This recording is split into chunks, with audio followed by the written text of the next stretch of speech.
Hello नमस्कार जय हिंद वंदे मातरम। दोस्तों स्वागत है आप सभी का आपके अपने YouTube परिवार राजस्थान क्लासेस पर। आइए दोस्तों, सामान्य विज्ञान का ये बेहतरीन टेस्ट पेपर अपन पढ़ने वाले हैं, सुपर फास्ट पढ़ेंगे दोस्तों। देखते हैं आप इन प्रश्नों में से कितने प्रश्न सही कर पाएंगे। देखिए दोस्तों, ये क्वेश्चन बड़े ही लाजवाब है, बहुत इंपॉर्टेंट है, जो एग्जाम में कई बार पूछे गए हैं। और इन प्रश्नों पर दोस्तों आपको ये देखना है कि आप कितने प्रश्न सही कर पाते हैं अगर ऐसे क्वेश्चन अपने पेपर में आ जाए तो। ओके, तो बिना टाइम वेस्ट किए, ज्यादा फालतू की बातें ना करते हुए आगे बढ़ते हैं दोस्तों। यहाँ पर अति महत्वपूर्ण प्रश्नों का ये संग्रह होगा और परीक्षा पर आधारित पेपर होने वाला है दोस्तों, सामान्य विज्ञान का, जो कि आपके कहाँ कहाँ पर काम आने वाली है दोस्तों। ये अपने में एक बार बता दूं आपको, एक तो पीटीटी के लिए मोस्ट इंपोर्टेंट है, दूसरी बात है अपने वनपाल वन रक्षक के लिए वेरी वेरी इंपॉर्टेंट, और पटवार के लिए भी, है ना। तो बिल्कुल आप सभी जो है बने रहिएगा अंत तक। पहला क्वेश्चन आपकी स्क्रीन पर है, इनमें से किसमें प्रोटीन की मात्रा सबसे अधिक पाई जाती है? प्रोटीन की मात्रा सबसे अधिक किसमें पाई जाती है? तो दोस्तों ये आपको बताना है, इनमें से किसमें प्रोटीन की मात्रा सबसे अधिक पाई जाती है? दालों में नहीं, सब्जियों में नहीं। जब सोयाबीन का ऑप्शन दिया जाए तो दोस्तों सोयाबीन को करना 43% जो है प्रोटीन की मात्रा इसमें पाई जाती है, ठीक है। और ध्यान रखना, मोस्ट इंपोर्टेंट क्वेश्चन था। अगला क्वेश्चन है, व्यापारिक शर्करा का उत्पादन होता है दोस्तों, व्यापारिक शर्करा का उत्पादन किससे होता है? गन्ने के तनों से, मधुमक्खी के छत्तों से, या रासायनिक संश्लेषण से? आपने कहा सर इसका तो राइट आंसर गन्ने के तनों का ही हो जाएगा। अच्छा, गन्ने का तना हो जाएगा क्या? जी बिल्कुल, ए ऑप्शन को लॉक करेंगे सारे भाई बने। ओके, चले साहब, बहुत ही बेहतरीन, बहुत बढ़िया। नेक्स्ट क्वेश्चन है, फरूला पौधों के किस भाग से हींग प्राप्त की जाती है? फरूला पौधा जो होता है ना दोस्तों, उसके कौन से भाग से हींग प्राप्त की जाती है? और हींग जो दोस्तों है ना बड़ी गर्म होती है। ये कैसी होती है? हींग गर्म होती है, ध्यान रखना, ठीक है। फरूला पौधे के किस भाग से, अच्छा हींग कहाँ से प्राप्त की जाती है? फरूला पौधे से। अच्छा, फरूला पौधे से हींग प्राप्त की जाती है, तो ये कैसी, ये गर्म होती है। ये कहाँ से प्राप्त की जाती है? आपने कहा सर ये जो है तने से। तने से गलत, जड़ से होगा दोस्तों राइट आंसर। क्या हो जाएगा?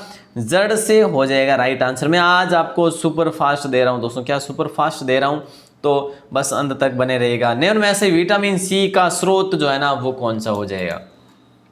निम्न में से विटामिन सी का स्रोत जो है ना इनमें से कौन सा है? गूगल, हल्दी, सफेद मूंगफली या आंवला? निम्न में से विटामिन सी का जो स्रोत है ना, गूगल, हल्दी, सफेद मूंगफली या आंवला? तो दोस्तों विटामिन सी का स्रोत है वो है आंवला। कौन सा हो जाएगा? आंवला हो जाएगा राइट आंसर, ठीक है। ओके सर, अगला क्वेश्चन है, पुरुषों में पुरुषत्व की कमी होने पर उपचार में जो प्रयुक्त किया जाता है ना वो किसको प्रयुक्त किया जाता है दोस्तों? देखिए, हल्दी को, सफेद मूंगफली को, अदरक को या आंवला को? ये तो सिंपल सा फंडा है भैया, बी ऑप्शन को लॉक करेंगे। और सिंपल सा क्वेश्चन है, सफेद मूंगफली हो जाएगा ना, सफेद मूंगफली हो जाएगा दोस्तों। अगला क्वेश्चन आपकी स्क्रीन पर है, मलेरिया उपचार में प्रयुक्त कुनैन औषधि प्राप्त होती है? मलेरिया उपचार में प्रयुक्त कुनैन जो औषधि होती है ना दोस्तों, कहीं कहीं पे से जैसे इसका नाम जो है ना संशोधित करके कुनैन बोला जाता, तो ये कुनैन जो औषधि है ना ये कहाँ से प्राप्त की जाती है दोस्तों? वैसे जब मलेरिया होता है उस टाइम डॉक्टर हमें क्या देता है? कुनैन की दवाई देता है ना। तो वो कुनैन कहाँ से प्राप्त की जाती है? तो दोस्तों पौधे की छाल से प्राप्त की जाती है। कहाँ से? पौधे की छाल से प्राप्त की जाती है। ओके, ध्यान रखना। नेक्स्ट क्वेश्चन नंबर 7 है, निम्न में से कौन सा पादप तेल उत्पादक नहीं है दोस्तों? इनमें से कौन सा जो पादप है उसमें तेल नहीं निकाला जाता? तो देखिए दोस्तों, यहाँ पे राइट आंसर, ये क्वेश्चन थोड़ा सा जरूर कंफ्यूजन भरा रहेगा। सोयाबीन से तो है ही, आप सबको पता है, नारियल भी होगा, अलसी भी होगा, लेकिन अरहर से नहीं निकाला जाता, ठीक है। अरहर से नहीं निकाला जाता, राइट आंसर पर डी ऑप्शन होगा। अगला क्वेश्चन, इमारती काष्ठ वृक्ष का कौन सा उत्तक होता है दोस्तों? इमारती काष्ठ जो है ना ये वृक्ष का कौन सा उत्तक होता है? प्राथमिक जाइलम, द्वितीयक जाइलम, या प्राथमिक फ्लोएम या द्वितीयक फ्लोएम? तो दोस्तों अपन तो जाएंगे किसके साथ? अपन जाएंगे जाइलम के साथ, लेकिन जाइलम कौन सा होगा? वो द्वितीयक जाइलम होगा दोस्तों, द्वितीयक जाइलम होगा, ठीक है। अच्छा, ध्यान रखना, बी ऑप्शन को लॉक करेंगे। अगला क्वेश्चन है, अश्वगंधा और अफीम के पौधों के किन किन भागों से औषधीय, अश्वगंधा और अफीम के पौधों के किन किन भागों से औषधीय महत्व के पदार्थ प्राप्त किए जा सकते हैं? फल और बीज से, फल तथा मूल से, या कच्चे फलों का दूध और मूल से? बिल्कुल सी ऑप्शन आप सभी का राइट आंसर हो जाएगा, ठीक है, बात तो एक ही हो जाएगी दोस्तों, भले ही डी कहो है ना, भले ही सी कहो। क्लियर है? Okay sir. तो ध्यान रखना दोस्तों, यहाँ पर एक ऑप्शन को अपन हटा देते हैं, सी ऑप्शन को लॉक कर देते हैं। ओके, अगला क्वेश्चन है, गोसिपियम किस पौधे का वैज्ञानिक नाम है दोस्तों? गोसिपियम जो है ना, कौन से पौधे का वैज्ञानिक नाम है? हालांकि ये क्वेश्चन मैं आपके लिए करवा भी चुका हूँ एक बार। गोसिपियम किस पौधे का वैज्ञानिक नाम है? तो दोस्तों कपास हो जाएगा आपका राइट आंसर। ठीक है, ओके, ध्यान रखना, कपास को लॉक करेंगे, कपास को लॉक करेंगे सारे भाई बहन।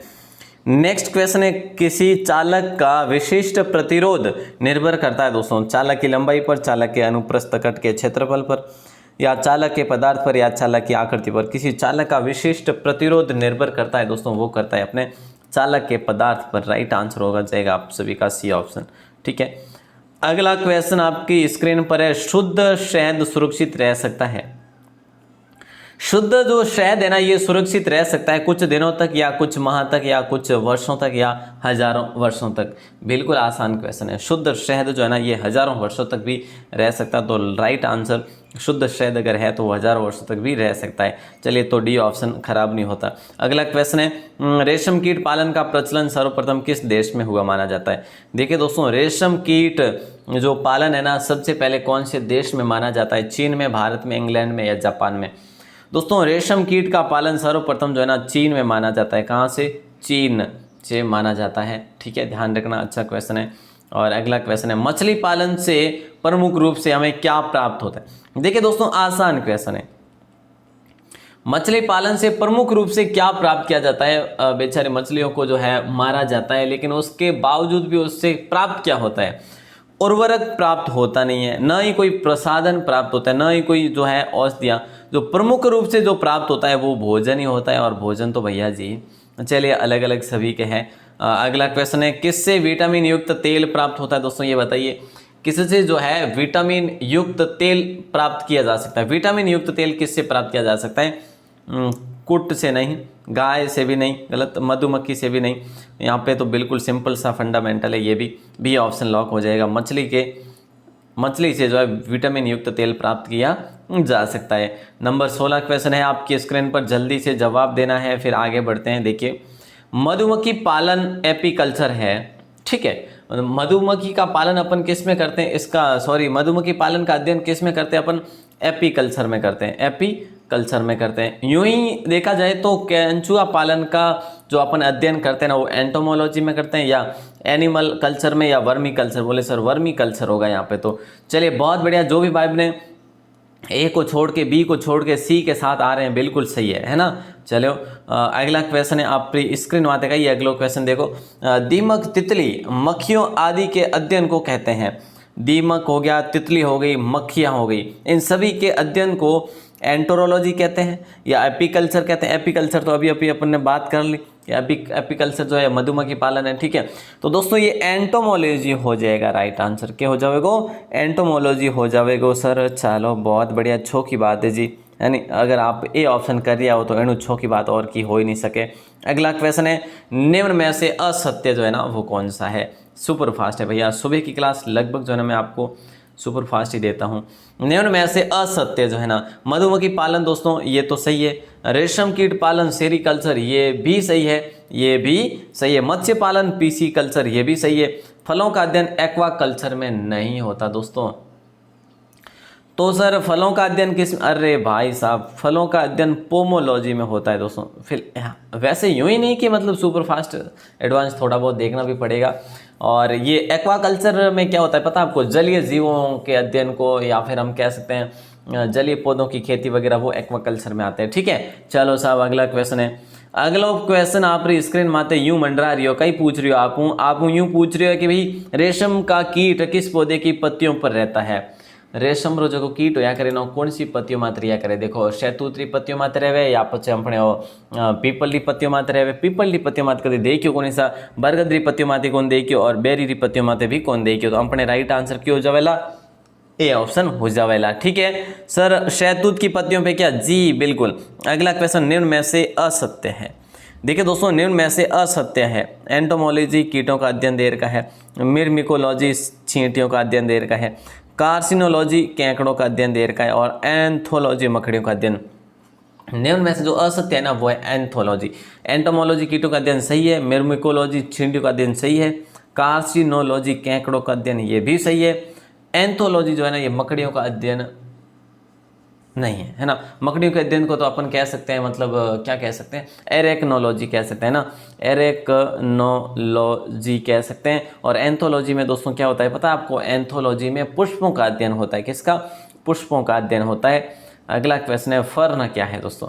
देखिए फर्न जो है ना ये क्या है, जल्दी बताइए। राइट आंसर ब्रायो फाइटा होगा या टेरिडोफाइटा होगा या स्पर्मेटोफाइटा होगा या उक्त में से कोई नहीं। तो देखिए दोस्तों ध्यान रखना, फर्न जो है ना एक टेरिडोफाइटा है, टेरिडोफाइटा, बी ऑप्शन लॉक्ड हो जाएगा। Next question show on your screen. निम्न में से सजावटी पौधा है, निम्न में से सजावटी पौधा कौन सा है ये बताना है। बोनसाई है, कैक्टस है, सकुलेंट है या उपरोक्त सभी है। देखिए दोस्तों ये जो बोनसाई हो गया, कैक्टस हो गया, ये सकुलेंट होगा, ये तीनों के तीनों जो है ना सजावटी पौधे हैं। कैसे? सजावटी पौधे हैं, ठीक है। तो राइट आंसर पर डी ऑप्शन हो जाएगा। चलिए साहब अगला क्वेश्चन आपकी स्क्रीन पे है, राइट आंसर बताना है जल्दी से। पचा हुआ भोजन किसकी दीवार द्वारा अवशोषित किया जाता है दोस्तों? बक्कल कैविटी, जठर या फिर जो है ना गुदे या फिर इलियम। जो अपने शरीर से मतलब कि ये जीव विज्ञान से रिलेटेड क्वेश्चन किया जा रहा है। तो दोस्तों राइट आंसर होगा पचा हुआ भोजन किसकी दीवार द्वारा अवशोषित किया जाता है? तो इलियम की दीवार द्वारा अवशोषित किया जाता है, ध्यान रखना। यहाँ पे डी ऑप्शन लॉक हो जाएगा। मनुष्य के आमाशय में, मानव शरीर में पाचन के लिए कौन सी सहायक ग्रंथि उपस्थित होती है ये आपको बताना है। राइट आंसर क्या हो जाएगा जल्दी बताना है। देखिए बक्कल कैविटी होगा, जठर होगा, यकृत या पैंक्रियाज। यहाँ पे देखिए आमाशय में, मनुष्य के आमाशय में मानव शरीर में पाचन के लिए कौन सी सहायक ग्रंथि उपस्थित होती है? तो ये जठर होगा आपका, यहाँ पर जठर होगा, ठीक है। ओके अगला क्वेश्चन है, कार्बोहाइड्रेट, प्रोटीन व वसा का पूर्ण पाचन कहाँ होता है? तो देखिएगा कार्बोहाइड्रेट, प्रोटीन व वसा का पूर्ण पाचन दोस्तों ये छोटी आंत में होता है या बड़ी आंत में, ये बता दूं मुझे तो बस। फिर मैं दोनों तो ले ही नहीं रहा है ना, इन दोनों में से एक बताना है आपको। आपने कहा सर दोनों में से एक, तो हम छोटी आंत के साथ जाएंगे, बिल्कुल फ़ायदा होगा भैया जी। छोटी आंत के साथ जाएंगे तो खाना जो है वसा का और प्रोटीन का सही से पाचन हो जाएगा, नहीं तो जो है ना मामला गड़बड़ होने वाला है। चलिए अगला क्वेश्चन है, वृक्क की संरचना एवं कार्यात्मक इकाई जो है वो कौन सी? देखिए दोस्तों अच्छा क्वेश्चन है, वृक्क की संरचना एवं कार्यात्मक इकाई जो है ना इनमें से कौन सी है? न्यूरॉन है, कोशिका है, जाइगोट है या नेफ्रॉन है? वृक्क की संरचना एवं कार्यात्मक इकाई जो है ना वो नेफ्रॉन हो जाएगा दोस्तों। क्या हो जाएगा अपना? नेफ्रॉन हो जाएगा। Right answer, most important question है, ठीक है। चलिए साहब डी ऑप्शन लॉक हो जाएगा आप सभी का। कोशिका में माइटोकॉन्ड्रिया निम्न का केंद्र होता है दोस्तों। कोशिका में माइटोकॉन्ड्रिया निम्न का केंद्र होता है। श्वसन क्रिया, वसा संश्लेषण या प्रोटीन संश्लेषण या फिर स्टार्च संश्लेषण। तो देखिए राइट आंसर, कोशिका में माइटोकॉन्ड्रिया निम्न का केंद्र होता है, वो होता है श्वसन का केंद्र, है ना, श्वसन केंद्र हो जाएगा दोस्तों। ए ऑप्शन लॉक हो जाएगा। ओके सर अगला क्वेश्चन, भोजन को ऊर्जा में बदला जा सकता है, बताइए राइट आंसर क्या होगा? भोजन को ऊर्जा में बदला जा सकता है किसके द्वारा? लवक के द्वारा या केंद्रक के द्वारा, माइटोकॉन्ड्रिया के द्वारा या लाइसोसोम के द्वारा? आई थिंक दोस्तों राइट आंसर जो जाएगा अपना, आई थिंक क्या फिक्स ही बता दूं फिर तो, है ना। तो जल्दी बताओ, भोजन को ऊर्जा में जो बदला जाता है वो माइटोकॉन्ड्रिया के द्वारा बदला जा सकता है। सी ऑप्शन लॉक किया जाएगा फिलहाल के लिए। ओके मोती का निर्माण होता है दोस्तों, मोती का निर्माण किस में होता है ये बताएंगे, राइट आंसर क्या होगा? मोती का निर्माण ऑयस्टर में होता है, ऑक्टोपस में होता है या लेमी-लिडन में होता है या फिर इनमें से कोई नहीं। तो आपका मोती का निर्माण होता है भैया ऑयस्टर में। कहाँ पर होता है? ऑयस्टर हो जाएगा राइट आंसर, ठीक है। ए ऑप्शन लॉक हो जाएगा दोस्तों। अगला क्वेश्चन है, कॉन्कोलॉजी के अध्ययन के अंतर्गत अध्ययन होता है किसका? कॉन्कोलॉजी के अंतर्गत अध्ययन होता है किसका? अध्ययन होता है ये बताइए। मॉलस्क व उसके शैलों का, कृमियों का या कीटों का या बिच्छुओं का? तो कॉन्कोलॉजी के अंतर्गत अध्ययन जो होता है ना वो मॉलस्क एवं उसके शैलों का अध्ययन होता है दोस्तों। यहाँ पे आपका राइट आंसर ए ऑप्शन हो जाएगा, ठीक है। ठीक है सर। अगला क्वेश्चन है, स्पंज का आर्थिक महत्व क्या है दोस्तों, ये बताइए। देखते हैं कौन बताते हैं। स्पंज का आर्थिक महत्व, बाथ स्पंज के रूप में प्रयोग लिया जाता है, या सजावट के रूप में प्रयोग लिया जाता है, या समुद्री किनारों के क्षेत्र में लोगों की जीविका का साधन है। तो दोस्तों देखिए, स्पंज को हम सभी जगह काम ले सकते हैं, जैसे बाथ स्पंज के रूप में भी इसका प्रयोग कर सकते हैं, और सजावट के रूप में भी प्रयोग कर सकते हैं, और समुद्री किनारों के क्षेत्र में लोगों की जीविका का साधन भी है। तो राइट आंसर, स्पंज का प्रयोग सभी जगह होने से इसका महत्व हर जगह है, आर्थिक महत्व हर जगह है। ओके, केंचुआ किस वर्ग का सदस्य है दोस्तों, और केंचुआ पालन को अपन ने पढ़ा वर्मी कल्चर कहते हैं ना। केंचुआ पालन को क्या कहते हैं, बोले सर वर्मी कल्चर। अच्छा, ये कौन से वर्ग का है, कौन सी फील्ड का है, तो दोस्तों सभी को पता होना चाहिए। ये काफ़ी भाई बने ए और बी भी बता सकते हैं, ऐसा नहीं होगा साहब, संघ एनेलिडा हो जाएगा दोस्तों। क्या हो जाएगा, संघ एनेलिडा हो जाएगा राइट आंसर। बिल्कुल डी ऑप्शन के साथ जाएंगे सारे भाई बने। दोस्तों सुपर फास्ट दे रहा हूँ, 15 मिनट में अपने 32 क्वेश्चन हो गए हैं। वर्मी कंपोस्ट खाद का निर्माण किससे किया जा सकता है, ये बताओ राइट आंसर। देखें कौन बताते हैं। वर्मी कंपोस्ट खाद का निर्माण किससे किया जाता है, केंचुए से, या स्पंज से, या कोटल से, या टेकार्डियोलेका से। तो दोस्तों केंचुए से किया जाता है वर्मी कंपोस्ट खाद का उत्पादन। क्लियर है, ओके सर। और इसीलिए इसे वर्मी कल्चर, इसके अध्ययन को वर्मी कल्चर भी बोलते हैं। अगला क्वेश्चन है नंबर, केंचुआ पालन को क्या कहा जाता है दोस्तों। ये बार बार मैं हर क्वेश्चन बता रहा हूँ, और ये भी आगे के क्वेश्चन में आ गया। चले तो इसको फिलहाल अपन इग्नोर करेंगे, या फिर कुछ भी कर लो, ए ऑप्शन को लॉक करते हुए आगे चलो। अगला क्वेश्चन है, जंतु जगत का सबसे बड़ा संघ कौन सा है, ये बताओ। जंतु जगत का सबसे बड़ा जो संघ है ना, वो कौन सा है दोस्तों। संघ प्रोटोजोआ, संघ पोरीफेरा, अ और ब दोनों, या संघ आर्थ्रोपोडा। तो यहाँ पे आप सभी का राइट आंसर होगा, जंतु जगत का सबसे बड़ा जो है ना, ये संघ आर्थ्रोपोडा है दोस्तों। क्या है, संघ आर्थ्रोपोडा है। बिल्कुल आसान सा क्वेश्चन है, डी ऑप्शन के साथ जाएगा। अगला क्वेश्चन है, संघ मोलस्का का आर्थिक महत्व क्या है दोस्तों, ये बताइए। संघ मोलस्का का आर्थिक महत्व क्या है, ये बताइए। सजावटी उद्योग में है, या फिर मोती उद्योग में है, या चमड़ा उद्योग में, या वर्मी कंपोस्ट खाद तैयार करने में। वर्मी कंपोस्ट तो होगा नहीं, अब इन तीनों में से आपको पता होना चाहिए। सजावटी में भी नहीं होगा दोस्तों, तो ये होगा अपना बी ऑप्शन लॉक हो जाएगा। सॉरी, चलिए तो यहाँ पे बी ऑप्शन आप सभी का राइट आंसर हो जाएगा। चलिए अगला क्वेश्चन नंबर 37 आपकी स्क्रीन पर क्या पूछा जा रहा है, वायुमंडलीय नाइट्रोजन को अमोनिया के रूप में स्थिर करता है। देखिए जरा, वायुमंडलीय नाइट्रोजन को अमोनिया के रूप में जो स्थिर करता है वो कौन करता है, लैक्टोबैसिलम करता है या फिर राइजोबियम करता है। दोस्तों जल्दी बताइए राइट आंसर, राइजोबियम करता है या फिर लैक्टोबैसिलम करता है, क्योंकि ये दोनों तो होंगे ही नहीं। बिल्कुल सी होगा या फिर ए होगा। आपने कहा सर ए होगा, राइजोबियम। वेरी गुड, राइजोबियम हो जाएगा राइट आंसर। ओके, अगला क्वेश्चन, लाख जो होती है ना दोस्तों, ये लाख ये पक्षी का घोंसला होता है, या फिर कोई मतलब अपन कह सकते हैं लाख जो एक पक्षी का घोंसला, या फिर एक पेड़ की जगह, या फिर मछली की शाल्क, या एक कीट द्वारा स्रावित पदार्थ। जी बिल्कुल, यही आपका राइट आंसर होगा। एक कीट द्वारा जो स्रावित पदार्थ होता है वही जो हम उसे कह सकते हैं क्या, लाख कहेंगे दोस्तों। और निम्न में से कौन सा रेशम सर्वश्रेष्ठ होता है, निम्न में से कौन सा रेशम जो है ना सर्वश्रेष्ठ होता है दोस्तों, ये आपको बताना है। एरी रेशम, या मलबरी रेशम, या टसर रेशम, या फिर उक्त कोई नहीं। निम्नलिखित में से कौन सा रेशम सर्वश्रेष्ठ होता है, तो दोस्तों मलबरी हो जाएगा दोस्तों, है ना, मलबरी रेशम हो जाएगा राइट आंसर। बिल्कुल आसान सा क्वेश्चन है, ये सबसे सर्वश्रेष्ठ होता है। नंबर 40 क्वेश्चन, रेशम का कीड़ा एक क्या होता है दोस्तों, ये बताइए। रेशम का कीड़ा एक फ्लाई होता है, ये एक वर्म होता है, ये एक मोथ होता है, या फिर बीटल होता है। दोस्तों सबसे आसान क्वेश्चन आपकी स्क्रीन पर है ये। राइट आंसर मौत हो जाएगा दोस्तों। क्या हो जाएगा, मोथ हो जाएगा। रेशम का कीड़ा एक क्या है, एक मोथ है। ओके, अगला क्वेश्चन दोस्तों आपको मैं दे रहा हूं, जिसका आंसर आपको बताना है जल्दी से। 41 नंबर क्वेश्चन है ना। मानव शरीर की मास्टर ग्रंथि दोस्तों कौन सी है इनमें से, मानव शरीर की मास्टर ग्रंथि जो है ना ये कौन सी है दोस्तों, ये बताइए राइट आंसर। कौन बताएंगे, जल्दी बताना। मानव शरीर की मास्टर ग्रंथि जो है ना इनमें से कौन सी, आपने कहा सर पिट्यूटरी है। चलो सर पिट्यूटरी को लॉक कर देते हैं ना, पिट्यूटरी हो जाएगा आप सभी का राइट आंसर। ओके, अगला क्वेश्चन है, पार्किंसंस बीमारी में क्या होता है दोस्तों? पार्किंसंस बीमारी में क्या होता है? डोपामीन की अधिकता होती है, या फिर डोपामीन की कमी होती है, या मस्तिष्क के बेसल गैंग्लिया की क्षति होती है, या ब और स दोनों होगा? तो दोस्तों इसमें ब और स दोनों होगा। डोपामीन की अधिकता भी होती है और डोपामीन की कमी भी होती है पार्किंसंस बीमारी में, ठीक है।